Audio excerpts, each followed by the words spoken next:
I am so scared. Cathar Love 123, 123. I'm so scared. I'm so scared. I'm frightened. I'm frightened. Don't you understand? I'm frightened. I can never forget. I was having friends. I was with my friends, Trisha and Bila. It was my wife then, and having evening meal, glass of wine, and it was very pleasant when suddenly Trisha, a lovely lady, her father, he was obviously in the bedroom, and he came out, and he was a big man. He was 6 foot, a bit over 6 foot, and solid, and I suppose he would have been in his 60s, no more, 65 possibly. And he said, I'm so scared, I'm so scared, I'm so frightened, don't you understand, don't you understand? And he started crying, and he said, I don't want to die, I don't want to die. And he had cancer. And I'd never met him before, and it was a bit embarrassing to see this big man, tears streaming down his face. And his daughter, and Tricia said, come on Dad, she said, don't be like that. She said, come on, she said, let's go back to the bedroom. She said, don't be scared. And she tried to console him. Now, he was Italian, a Catholic, no doubt. I don't know whether he was a practicing Catholic or not, but he would have been brought up in the Catholic religion, as I was when I was a kid. And he wasn't, in reality, he wasn't scared so much of dying. It was what's going to come after he died. All of us have sinned according to what the Catholic Church considers sin, or Christianity considers sin, whether it's told fibs or lies, or in my case killed on the battlefield or whatever, stolen. We've all committed our range of varied sins, and of course it was far worse when I was a kid. When I was young, eating meat on a Friday was a mortal sin. In fact, that's when I gave Catholicism away. I was about 14 or so, and I was going to have a meat pie on my holidays, and I thought, my God, if I eat this meat pie and I get killed suddenly, I'll go to hell and burn forever in the fire. Hang on, what's all this? And I thought, I'm supposed to be a loving God. My mother would never do that to me, and God's supposed to be more loving than my mother. And just codswallop. Oh, I didn't say codswallop. I probably didn't know the word, but I said, what a lot of baloney. And I freed myself, and happily on the journey to be a heretic. But it took me ages to throw off all this rocks that I carried around with this Catholic religion, and other people have got their other religions.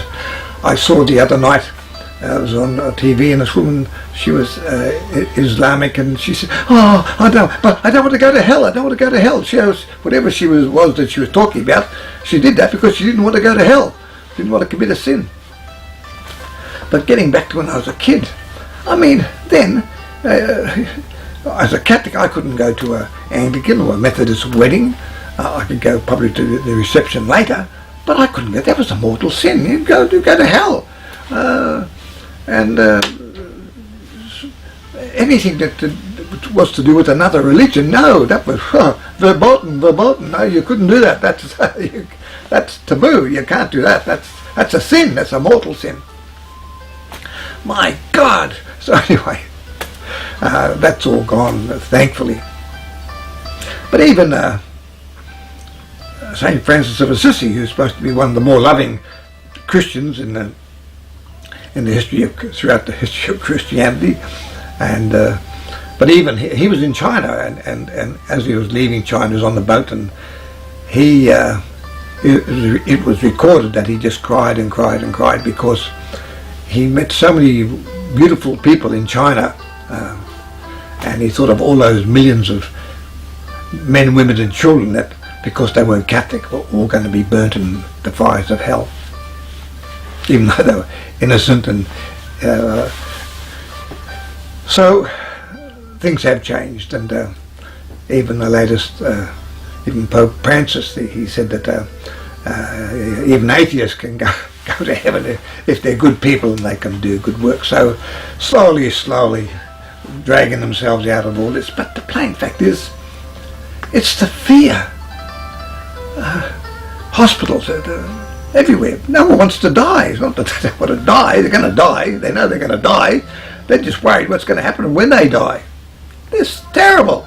It's psychological torture. My God. And I think, although since Mao Zedong, he said religion is the opium of the people, and he got rid of it. And of course, some clung on to their religions and want various religions, and it's coming back again to a degree. But still, there's millions and millions of people who grow up in China and live perfectly wonderful lives and good lives and kind and loving people. My partner, for instance, she brought up in an area that was that religion is vacant of religion, and that's a really, she is a good person, good and caring, and will do anything for anybody, and all without any religion, all without any 10 commandments. Oh my God, what the hell do we want religion for? People can be good. I mean, look, people love their religion, they'll die for their religion, and good on them, that's good. And but what, I can't talk to them. I talk to some people and they go, oh, whatever it happens to be, the Islamic or the Jewish or the Judaic, and there's a Christian, and they're just caught up in those beliefs, which is fine, and they love them, and that's what they want. That's okay. But there's no dialogue. I can't talk about what I want because the views I have are demonic, or they're not in the Bible or whatever. So I speak from a Cathar point of view. But does that make it, because it's a Cathar, does that make it right, or is it the truth? No, of course not. And why I say that, there's this book, I think I mentioned it the last time we had a video, and I'm looking for the authors, or the publisher. There's no, I think it's a UK publisher, but I can't find it on Google. It's the Cathar Message. It's this one here. Received writings, Audrey de Groot, but in there, now I was a bit terrible. It's got typographical errors, even more than my books. So I shouldn't be happy about that. But I thought, oh well, okay. I don't think it's very well set out as compared to most books. But that's not that. The point is the Cathar Message. The messages in there are gold. And there's messages by Bertram Marty, Gilberto Castri, Roger Isan, and some others, Cathars, but they're not sure they were, because these were written, and the first one was 12 pages and appeared in the side of a bed, but in it, and this is why you could relate to it, because it let me just quote.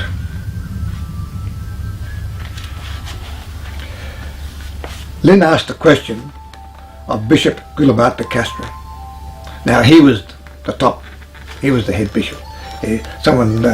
Susie, the medium, used to go to, and he was there, and she couldn't struggle over his name. Gilberto Castri. Yeah, that guy. She said, yeah, he looks like what's his name in Robin Hood, the the tubby priest, Friar Tuck. She said, he looks like Friar Tuck in Robin Hood. She said, but he's smiling and that. And she said, but that's right, he was.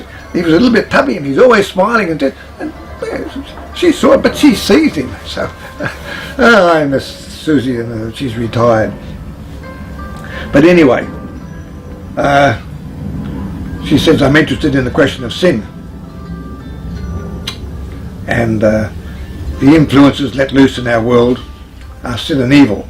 Anyway, the answer, I'll give you the entire answer, but it says, when we pass from this world to the spirit world, many of our beliefs were brought into question. Cathar beliefs.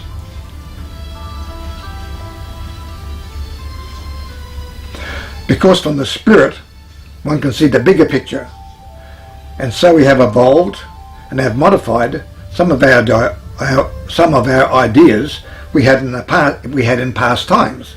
In other words, they had to change their mind. I will do my best to answer you.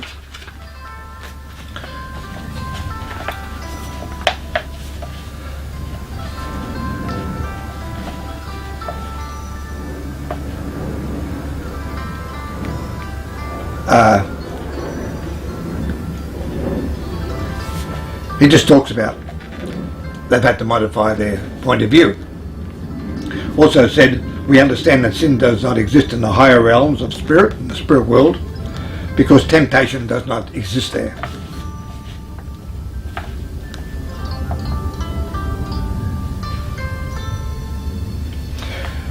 As I've said to you, I'm skipping along, I do recommend this book to you. As I said to you, we have formulated and refined our ideas over time, and we have come to the conclusion that the devil, the devil, is a mask, a persona, created to explain the harsh reality of the physical world. Does a devil exist? No, we doubt it. Remember, good men do bad things, and bad men do good things. Is there light as well as dark forces in the universe? We believe there are opposites, and that those opposites coexist. So therefore, to have good health, you need sickness. To have day, you need night. You have opposites, and these opposites need to coexist.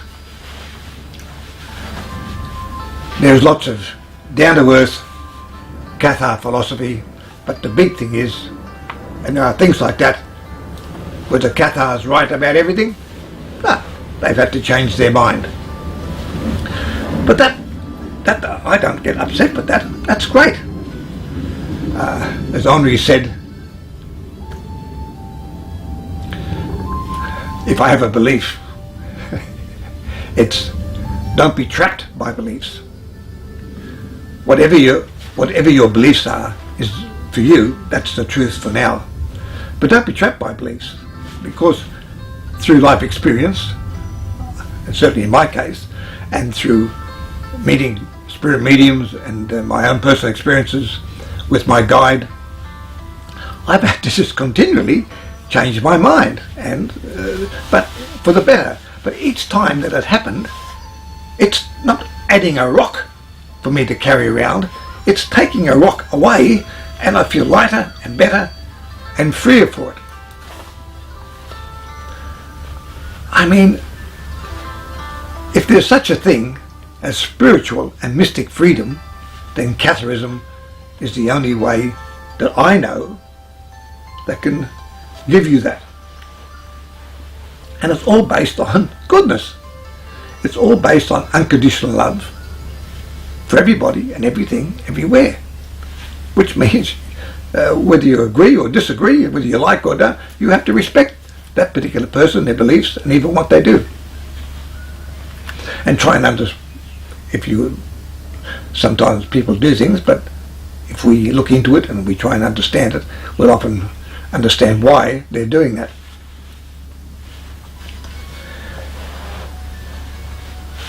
So if there's a Cathar message, one of the messages is, in the end, when it's all boiled down, life has a lot of joys and beauty, but life has a lot of harsh realities. And that's why we come, and we are reincarnated intentionally, so we can, and we choose that life, so we can experience the harsh realities, the good times and the bad times, and with that experience return to the world of spirit and I suppose go over those experiences. But we learn, because you're not going to get those experiences in the world of spirit. You're not going to get those experiences. You're not going to get the temptations. You're not going to get the physicalities, the materialism, the whole range of things that we can have in this world of ours. And we've got these choices. We have a choice of free will. We can lead our lives that way. We can live our lives this way. And I think also it's understanding that we are not a body with a soul. We are a soul, a spiritual being that is housed in a body for this lifetime. So often there's the struggle. If we understand that we have this spirituality, this mystical spiritual being, this is our soul, our divine spark, and it's housed in a physical material body which can get sick and go through some hard times, pain. But that's essentially what we are. And the more we can go towards the world of spirit in a joyful manner. And I think the message with Catharism, don't give yourself a hard time of it. Don't, and if you don't get there wherever it is you want to go this lifetime, well, that's okay. It's not the last lifetime. There's another one with a holiday in the world of spirit. But there'll be another lifetime coming along, so if there's things for you to learn and things that you need to learn, you'll be there. I personally want to come back. I not so much to learn. I want Catharism to be re-established in the world today. The basic philosophy of Catharism and about goodness and so forth, and the fact that we can have our own divine connection. We don't need imams, and we don't need priests, and we don't need rabbis. If you want them and you've got them, that's great. And you need them, that's great. But from a Cathar point of view, and I only speak from a Cathar point of view, it's each person getting their own connection. And the path towards that connection is looking, and it's a path of goodness. Which doesn't mean to say that we don't do the wrong thing every so often, and maybe quite often, but it's not intentional. I see friends of mine who are getting along. In fact, I went to a dinner and was put on by the Korean consul for Korean veterans of the Korean War. And I hadn't been along to one of these dinners, and I went there and I expected to see a number of my friends. Well, I did. But there was a smaller number. I saw 2 or 3, and I thought I would have seen 10 or 12. And the plane, those are still around, but they're just that age, my age, where they're crippled and they've got various things wrong with them. I mentioned before I was on a fast, and my partner Monica says, "Go and have a checkup." I said, "No, I don't have doctor checkup, don't worry about them. When I feel good, I'm good. That's enough for me. Well, I can dance and I feel good, and got nothing's creaking, and that's good enough for me." But she said, "No, you're on a fast." She said, "Go and just check that you're not doing yourself any harm because of the fast." So I said, "Look, that's fair enough." So I did that, and I said, "The works, blood test, this test, everything, But it came back. Even the doctor said, "Even your B12 is good." Your prostrate's fine, it's 4. Your high blood pressure, it's 134/85 or something. And she said, everything's fine. Liver, kidney, she said, your eyesight's fine. She said, oh my God, she said, I might take up fasting. No, she said, I can't do that. She said, I've got low blood sugar. She said, if I go without food for a couple of hours, I start to shake. So I feel a bit guilty sometimes. I'm in good nick. It's official, the doctor says so. And whatever the doctor says, it must be right. There was this doctor, he was going through the wards in the hospital, and he had this Irish nurse trailing behind, and the doctor went past and he said, oh, that guy there, she said, he's gone. He said, dead. He said, cover him up, put the sheet over his head. So the doctor kept on moving towards the other patients, and the Irish nurse came up and she covered their head with a sheet. And the guy said, oh, I'm not dead. She said, you be quiet. She said, doctor knows best. So if you're dead, you're dead, according to the doctor. So and people are scared, and from a Cathar point of view, the best thing about life is dying. My gosh, I just think all the people I knew 20 years ago, they're all dead. And I mean, I miss a lot of these friends. These were really lovely friends that I had, and I miss them. So I'm really looking forward to when I die. But of course, the thing is, I want to pick and choose when I die. I want to. It's that day, and that's the day. And like the American Red Indian, he go out and he's a warrior, and he go out. He said, it's a beautiful day today. He said, it's a day for a warrior to die. And sometimes he's the 7th cav on their horses and trundling along, and suddenly there's this lone Indian up on the skyline, and he's in war paint, and I think, well, what's this guy going to do? And suddenly this crazy Indian would come charging down on this 20 or 30 horsemen, cavalry, and he's out to die, but he wants to die with a bit of glory, and he's charging the cab, and of course they and if they really want to do it, then they ought to do it spectacularly.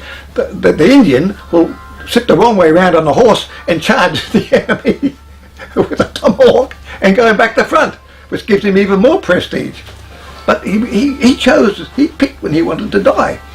And so I was talking to my ex-wife, and we're great friends, and she said, I was just talking about that. I said, well, I don't know. There's no way I want to go to old person's home. I've had a good life, good quality, and I want a quality death. And she said, what are you going to do? I said, probably put a bullet in my brain. She said, you'll never change. I said, what are you talking about? She said, who's going to clean up the mess? Okay. I said, so I'll then be told. That'll be the way I'd like to. 600 mils, I think, is what you require.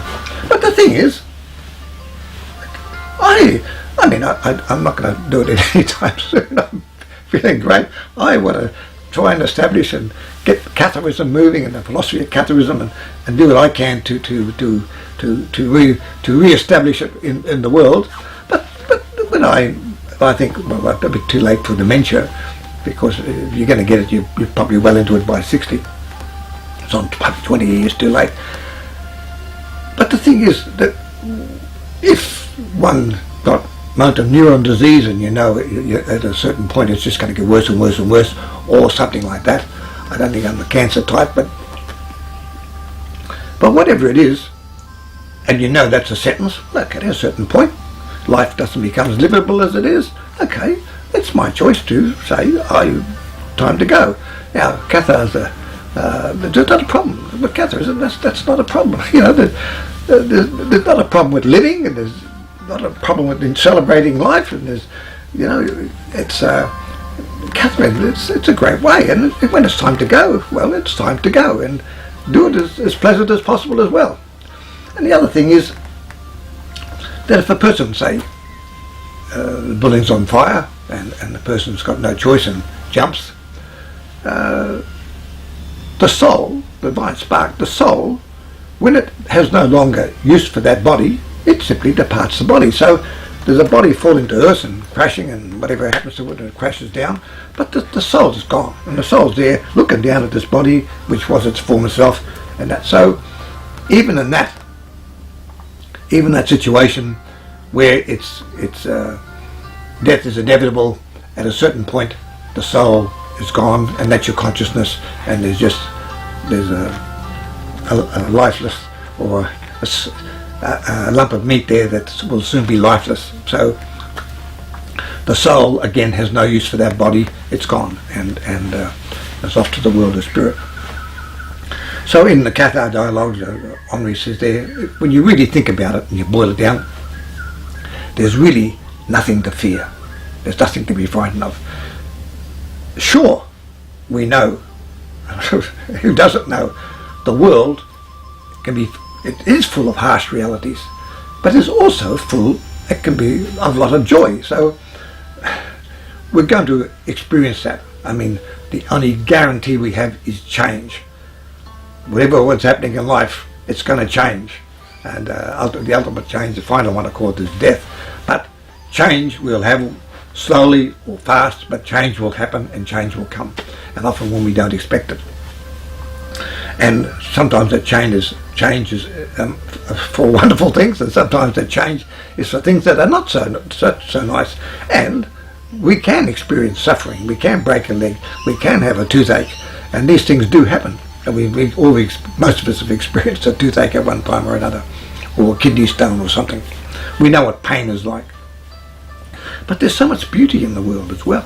So as much as we can, we should celebrate life. But the more we celebrate life, the more, as Henri put it, what you do and say and think today is already creating your future reality.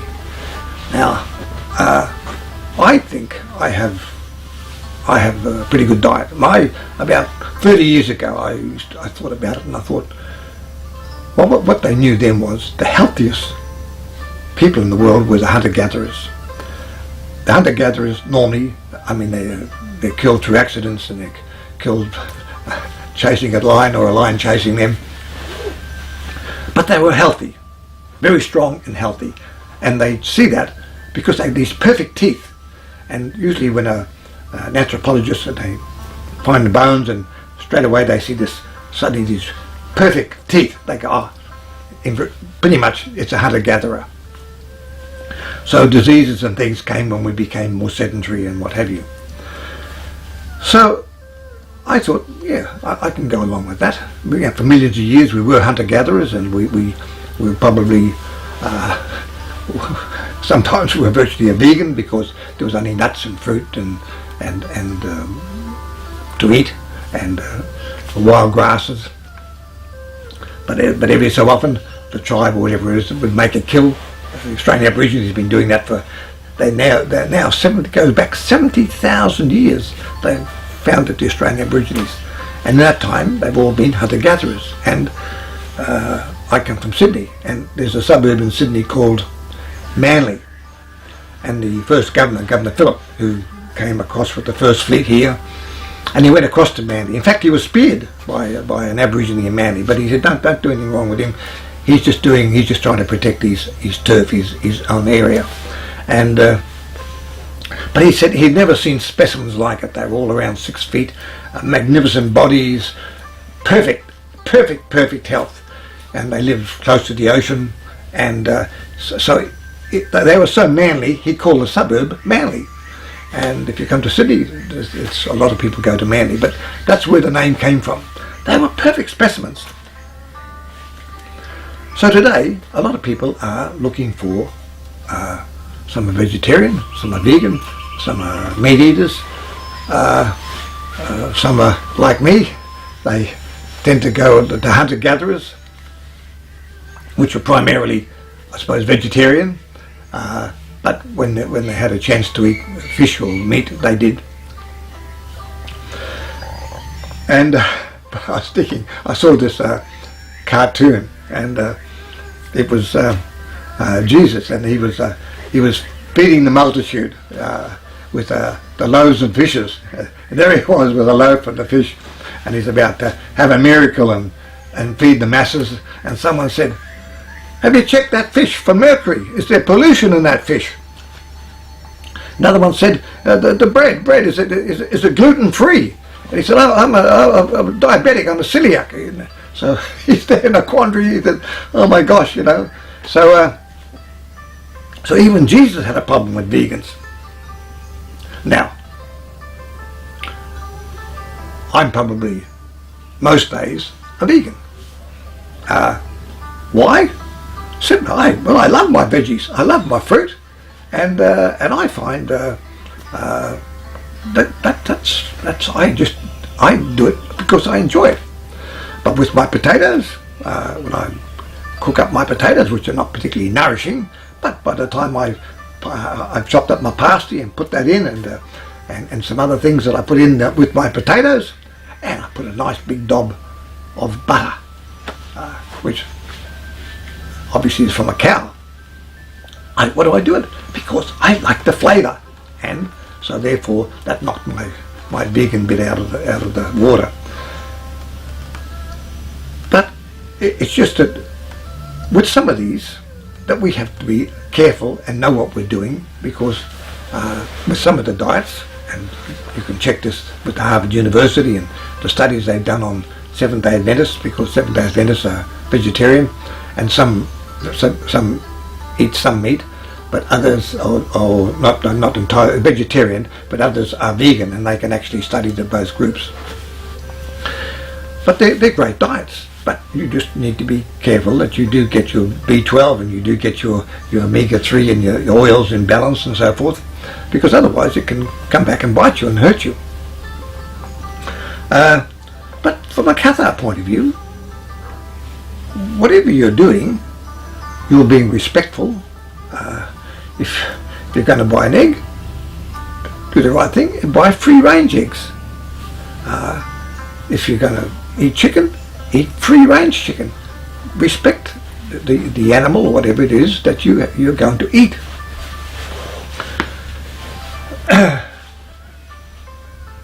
I think the point is, from a Cathar point of view, is one, be respectful to how that person lives their life. Be respectful if they want to make changes in their life or their diet.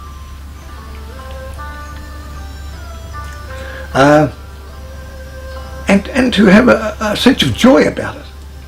Whatever you're doing, whatever system you're on, is to have a sense of celebration, not fear. This being frightened, this anxiety about life. We're born, we're going to live and we're going to die, that's that fact. But in between, we have a gift of life, we should try and celebrate that life. And some of us are born up north, Eskimo land. Well, you're going to eat seal and whale. That's the fact of life, So a lot of things are taken, sometimes just where we live, we're taken out of the equation. If we're born in a little village in Indonesia, and everybody in the village is Islamic, you're going to be Islamic. Well, that's the way it is. So celebrate your religion and celebrate the Islam or whatever it happens to be, or Jewish or Christianity or Catharism or atheism. Whatever it is, you should be able to do it from a celebratory point of view, not from a point of view of being scared. And getting back to my friend, he died, of course, he died of cancer. But his last few years of his life was not so much the agony from cancer.